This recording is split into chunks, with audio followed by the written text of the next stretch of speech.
मी प्रकाश गणपत संकपाळ, दैनिक police महानगर या वृत्तपत्राचा कार्यकारी संपादक आहे.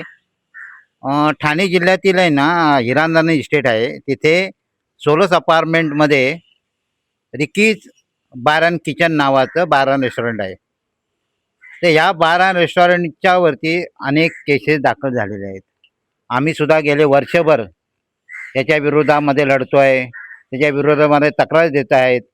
राज्याचे राज्य उत्पन्न शुल्क मंत्री, तत्कालीन मंत्री अजितदादा, त्यानंतर राज्याचे आयुक्त, उत्पन्न शुल्काचे आयुक्त राजेश देशमुख, ठाणे जिल्हाधिकारी डॉक्टर श्रीकृष्ण पांचाळ, कोकण विभाग आयुक्त विवेक सूर्यवंशी, त्याच्यानंतर सह आयुक्त विश्वनाथ इंदेसे, ठाण्यामधले कोकण विभागीय उपायुक्त प्रदीप पवार, त्यानंतर ठाणे जिल्हा अधीक्षक प्रवीण तांबे आणि विभागीय निरीक्षक जनार्दन खिल्लारे, या सगळ्यांशी आपण भेटलेलो आहोत. त्या सगळ्यांनी आपण सगळ्यांची तक्रारी केलेल्या आहेत.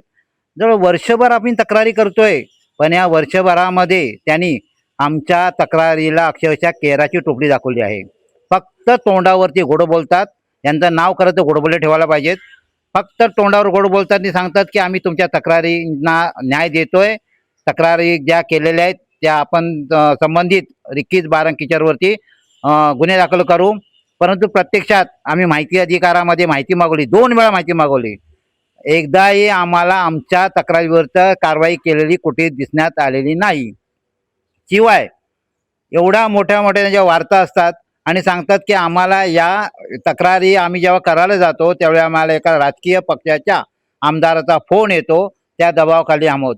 तर तुम्ही दबावाखाली काम करत असाल, तुम्ही जनतेचे सेवक आहात. जनतेच्या सेवकाने जनतेचे जे काही समस्या आहेत त्या सोडवल्या पाहिजे. तुम्ही आमदारच्या सेवेकरीसाठी आहेत की जनतेसेवेसाठी आहेत, हा आम्हाला पडलेला प्रश्न आहे. शिवाय मी आज या जे कोण आमदार यांच्या दबावावरती आणतात त्यांच्या जे कारवाई आमच्या म्हणण्याचं कारवाई होत नाही आहे, तर मग जर कारवाई होत नसेल तर अशा अधिकाऱ्यांनी घरी बसायला पाहिजे. जे ठाण्याचे जे पालकमंत्री आहेत भाई, त्यांना मी विनंती करतोय एकनाथ शिंदे साहेबांना की आपण ठाण्याचे पालकमंत्री आहेत, आपण एक म्हणतो ना की न्याय देणारे आणि म्हणजे समाजासाठी झटणारे नेते म्हणून उद्यास आलेले आहेत. आमची मागणी आहे तुमच्याकडे की यातून तुम्ही मार्ग काढा आणि संबंधीचे लिकेज बार अँड किचन याच्यावरती कारवाई झाली पाहिजे. आताच अलीकडेच राज्याचे मुख्यमंत्री माननीय देवेंद्र फडणवीस यांनी विधानसभेत एक मुद्दा मांडला होता भास्कर जाधव साहेबांनी. त्यानंतर त्यांनी उत्तर देताना सांगितलं की पनवेलमध्ये त्या घटना होत आहेत बार यांच्या ऑर्केस्ट्रा बारच्या, पण तो नियम सर्व राज्यासाठी लागू आहे की जेव्हा केसेस एखाद्या बार रेस्टॉरंट होतील त्यावेळी ते बारचं लायसन कायमचं रद्द करण्यात येईल, असा हा भाषणामध्ये माननीय मुख्यमंत्र्यांनी सांगितलेलं आहे. प्रत्यक्ष इथे तर 6 केसेस झालेले आहेत आणि 6 केसेस ह्या मागच्या वर्षामध्ये झाले आणि वर्षभरामध्ये हे अधिकारी बार अँड किचनला अभय देत आहेत. म्हणजे एकही कारवाई झालेली नाही आहे आणि बिनबोभाटपणे कारभार चालू आहे. त्या रस्त्यावरती फुटपाथवरती अक्षरशः संध्याकाळ झाली की तिथे दारू प्यायला खुर्च्या टाकल्या जातात, टेबल टाकले जातात, रात्रभर धिंगाणा चालू असतो. लहान मुली, त्यांना मुलं आणि बाकीच्या आतमध्ये जे काय गैरव्यवहार चालतात याकडे तर खरं राज्य प्रशासनाने डोळ्याला पट्टी बांधलेली आहे आणि बाकीच्यांचे टाळं लावलेलं आहे. आमचं असं म्हणणं आहे की हा एकटाच म्हणजे रिकीजान बार किचन हे काय राज्य शुल्क जावंही आहे का?